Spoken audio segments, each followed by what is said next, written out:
రాయవరం మండలం chain snatching కేసును 3 రోజుల్లో ఛేదించిన పోలీసులు Rajahmundry east zone DSP B Vidya case వివరాలను మీడియాకు తెలిపారు.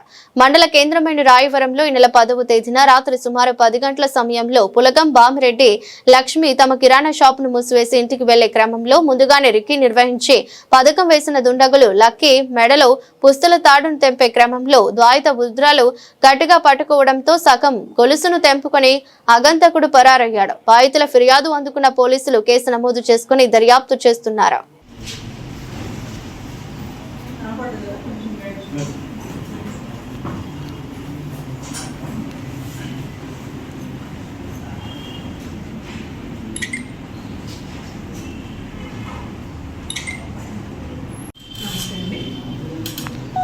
రాయవరం పోలీస్ స్టేషన్ పరిధిలో ఈ నెల 10వ తేదీ నైట్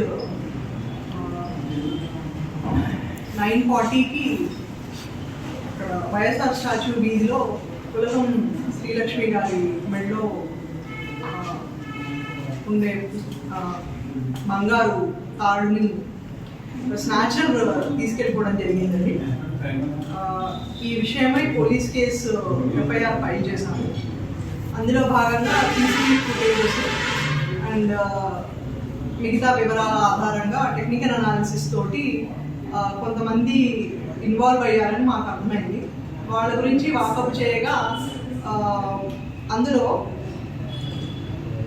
వంక మణికంఠ, లక్కోజు సాయి, కటారి రాజు మరియు దండంగి వీర వెంకట సత్యనారాయణ వీళ్ళు నలుగురు ఇన్వాల్వ్ అయ్యారని మాకు తెలిసింది. వీళ్ళ నలుగురు గురించి ఇన్ఫర్మేషన్ పెట్టుకోగా ఈరోజు మార్నింగ్ మన సావరం వెళ్ళే రోడ్లో వీళ్ళు ఉన్నారనే ఇన్ఫర్మేషన్ తోటి ఎస్ఐ గారు వెళ్ళి పట్టుకోవడం జరిగిందండి. వీళ్ళ గురించి మాకు తెలిసింది ఏంటంటే ఇందులో వంక మణికంఠ ఇంకా లక్కోజు సాయి అనే వీళ్ళిద్దరూ కొమ్మరిపాలెంలో ఉన్నప్పుడే ఫ్రెండ్స్.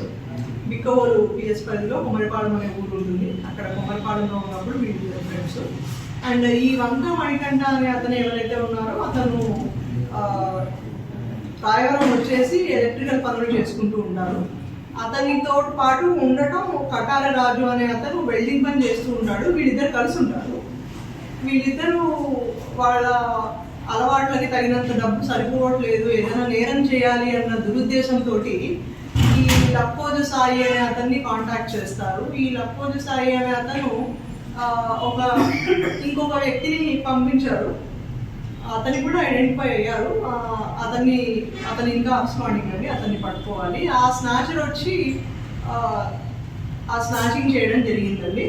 ఇప్పుడు ఇందులో స్నాచింగ్ అయిన దొంగ సొమ్మును వీళ్ళు ఏం చేశారంటే ఈ కటారి రాజు అనే అతను వాళ్ళ బావ అయిన దండంగి వీర వెంకట సత్యనారాయణ అనే అతనికి ఇచ్చి ముత్తూట్ ఫైనాన్స్లో పెట్టి ఆ వచ్చిన అమౌంట్ ఏదైతే ఉందో 3,30,000 రూపాయలు దాన్ని 5 భాగాలుగా చేసుకుని పంచుకున్నారండి. అండ్ ఈరోజు వాళ్ళు దొరికిన వెంటనే వాళ్ళ కన్ఫెషన్ మీద స్టోలెన్ ప్రాపర్టీ రికవరీ చేయడం కూడా జరిగింది. అది మీరు ఇక్కడ చూడొచ్చు.